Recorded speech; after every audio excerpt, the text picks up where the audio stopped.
The word trauma means wound to yourself, so that could be either physical, emotional, or mental. Anything that means that you've been hurt and that you've been at risk of a serious hurt, whether it's you perceiving that you're at risk or you've actually been at risk. If we've been in a traumatic incident, it really shakes our view of the world. So it makes you start thinking, well, if this could happen once, it could happen again. I could be at risk again. I could be at harm again.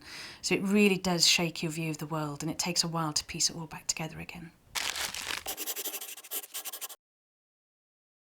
It's a whole range of things that can cause traumas, and the important thing is that we don't judge it by our own standards. Actually, we take what the child is and the young person is letting us know as to whether it was traumatic for them or not. So, for example, a road traffic accident, witnessing domestic violence at home, being bullied, even watching things on the television that have been quite violent can traumatise a young person as well.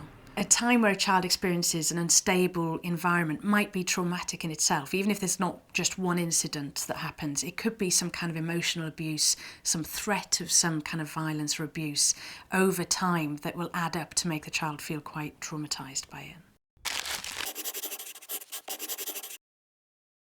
Becoming very tearful, very sad, getting anxious about other things that they were absolutely fine doing before. So, for example, if they've been fine going to school, suddenly they don't want to go to school, they don't want to go out with their mates anymore, they don't want to go to youth club.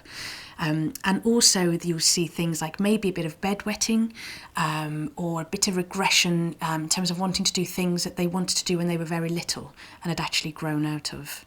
But the main things are nightmares and flashbacks, and just sort of uncontrollable anxiety attacks, really, where suddenly they're getting memories of the trauma and they can't really deal with it.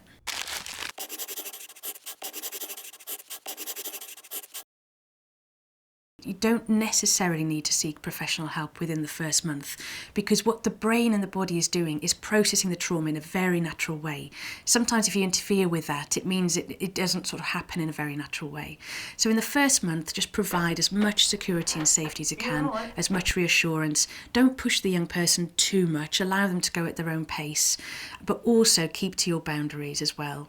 Just because you've experienced a traumatic incident, it doesn't mean that you can just suddenly start behaving wildly and there are no boundaries. If after a month that young person is still experiencing traumatic reactions, then go to see your GP, and they may well refer you to see a clinical psychologist or another therapist. It's about giving them a little bit more of a sense of control over the world. Because if you remember what trauma does, it makes you think you're out of control, the world is out of control, and it's very unsafe. So by giving them choices and letting them, decide what they would like to do, that can really help. If you don't deal with trauma quite soon after it's happened, it actually sticks around forever, really, and it can have a massive impact on how you think about yourself and how you think about other people. So, for example, it's been shown that young people who have been traumatised and haven't had support and help to get through it, they start using substances more, they become more promiscuous, they can drop out of school.